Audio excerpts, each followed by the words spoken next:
Alright, hey everybody, welcome back to the channel. So the video you're about to watch is me competing in the night match that's hosted by the Proving Ground. I ran this about a week ago from the time you're watching this video. But it was a great match. I learned a lot. I got a lot of good experience just shooting in general and shooting under night vision. But what it was 4 stages that was broken down across the entire competition. And we were broken into 2 groups. You either had the night vision group or you had the white light group. Obviously I shot under night vision, so that's who we were. The end result was I placed, I believe, top 10 in the night vision match. So I'm pretty pleased with that, or in the night vision squad, excuse me. But I'm pretty pleased with that. I did very well, did a lot better than I thought I would. I learned a lot about the gun that I was running and some things I'd like to change going forward. The gun did well overall. There were some things that I'd change going forward, and I have already made some purchases to make those changes. But what I had was this 16-inch gun that I built out. It's just a basic 5.56 16-inch AR-15, but the night vision capabilities that I was running on this was the Holosun LS321G, and that's the green laser version. I've got a little pressure switch, and that was the IR laser I was running. It has an incorporated illuminator into it as well, and then I was rocking my EOTech 512, and it did a great job. The night vision that I was using was the PVS-14. All in all, it was a pretty good package. One thing I noticed was that during the match, it was pretty overcast and cloudy, and there was not a lot of moonlight, and I really struggled with that, seeing those distances that we engaged, I believe out to 200 yards. It was quite the challenge. Like I said, this Holosun has an incorporated illuminator. It was really lacking. I was not happy with it. It did not do well. The laser is just fine. I have no issues with the laser. It was the illuminator itself that was an issue. It just was not capable of lighting up the targets even at 100 yards, much less 200 yards. That being said, I've already purchased an IR illuminator. That is a dedicated illuminator that I'm going to put on this gun, and we're going to do some testing. I'll do some follow-up shooting and whatnot, and then we'll take it back out to the night match here in the future.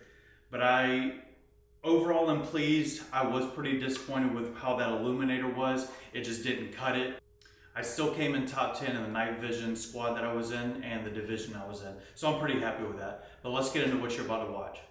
So the first stage you're about to see is a stage that had some pistol targets set up, and then you had some further rifle targets set up. In the middle, you'll see that there was a spinner with a pistol. Now, before I ran this stage, I watched a lot of other people do it, and they simply couldn't hit it enough to get it to do a complete spin, and I noticed they were taking a lot of time doing that. The consequence for not finishing the target was 30 seconds, which all those that had shot at the target did well over 30 seconds. So when you see what I do, I'm actually skipping the spinner, and I'm just going to take the 30-second penalty. But what you had was a couple pistol targets. You had to go through those and then go through them again, and then you transition to your rifle, and then you engage those, and that's what I did. You did 2 sets of pistols, 2 sets of rifle, and I skipped the spinner. I came out pretty well. I'm not sure what my time was here, but not doing the spinner saved me a lot of time, even though I had a 30-second penalty.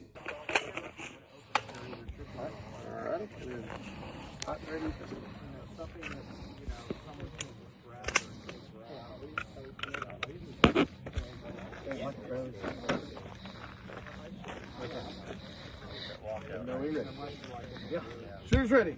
Send him out.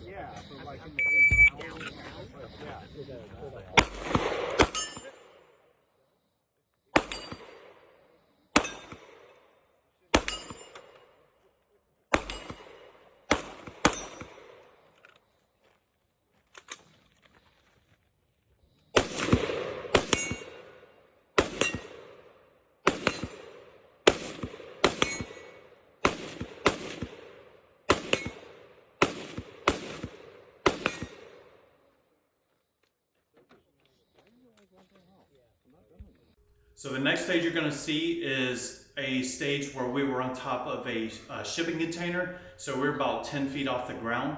What we had was a array of targets in front of us that we had engaged with our pistol. I believe there were 5 of them, if I remember correctly. So you'd go through once and then start back over and go through again. Then you would transition to your rifle, and you had targets. You had 3 or 4 targets that spanned from, say, 75 yards to maybe 100, 125 yards. that's where I started to see the limitations of the illuminator. I was still able to get it hit done, but yeah, the illuminator really hindered me here. Ready. Stand by.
The next stage was a stage where we started in a car. We had 2 pistol targets in front of us, and so we had to alternate between the 2 targets 3 times, and then we would get out of the driver's seat, we'd go around the rear of the vehicle, and we'd grab our rifle where we were perched up on the passenger side door.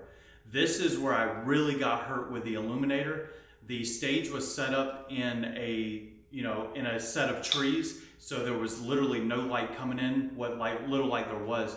But I really struggled here. I could barely see the targets, and I actually didn't even finish this stage. But like I said, you had the pistol targets in front of you, and then you ran through the rifle targets, and there were 5 targets, and you had to run through twice each, which I did not finish.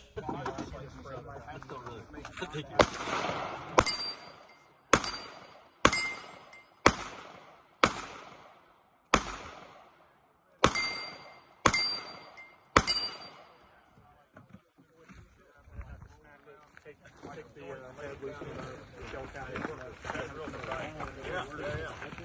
Yeah, there's a spring that the head is actually removable, so it's. No.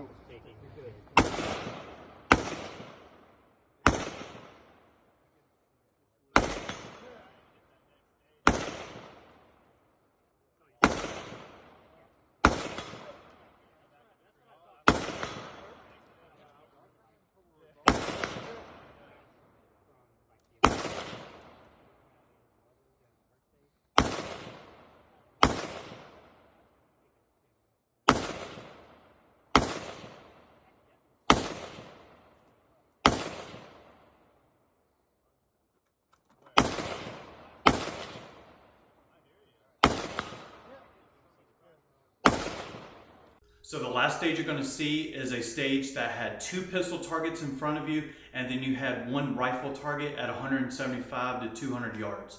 So what the stage was that you hit each of the pistol targets, and then you'd grab your rifle and hit the rifle target. Then you transition back to your pistol, and you'd repeat that 3 times. When I say that I could not see this target at 200 yards, I mean that. The illuminator was absolutely useless, and I was literally just shooting at where I thought the target would be. Somehow I got lucky and finished the stage, but it was a literal miracle because I could not see that long target. The pistol targets were great. It was that long target and the lack of the illuminator that really got me here. Yes.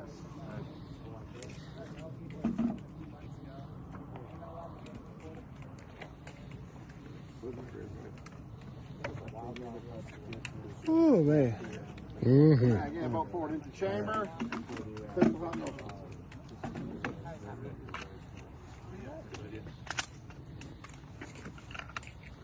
You can do all that in 90 seconds. I know you Turn it on.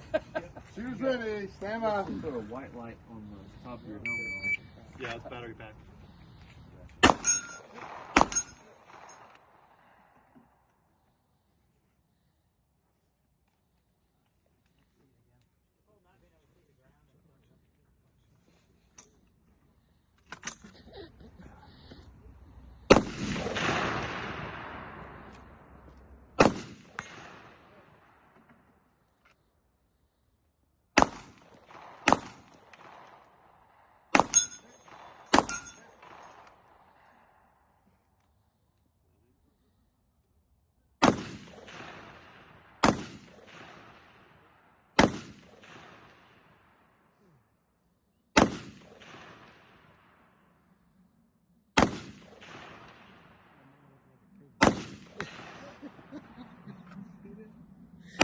I think you said putting on both of them. Dang it. There we go.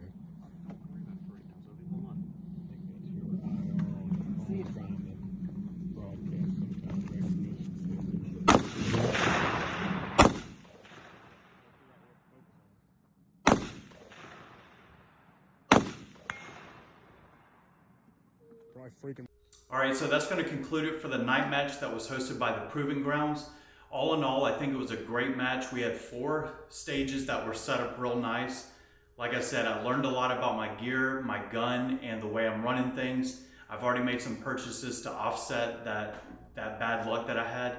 But I'm, again, very pleased with how I placed, how I finished.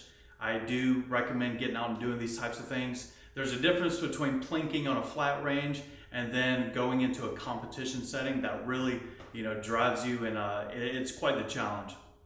I recommend everybody do that. Again, I built out this rifle just for this match. The Holosun laser itself was just fine. It was the illuminator that really let me down. The pressure pad, the EOTech, everything else was perfect. I had a good sling. I had a great time. The pistol I was using, I don't know if I mentioned this, was a Glock 45 with a Holosun 509T on a T-Rex sidecar web belt. I had a great time. Everything did well. Going forward, I'm going to do some more testing with that dedicated illuminator I've just mentioned, and we're going to do some more night competitions. Don't worry about that. But I hope you enjoy what you saw. Be on the lookout for the DMR match that I ran. I ran that on the same day as I ran this night match, and I hope you enjoy that as well. But thanks for the support, and we'll see you next time.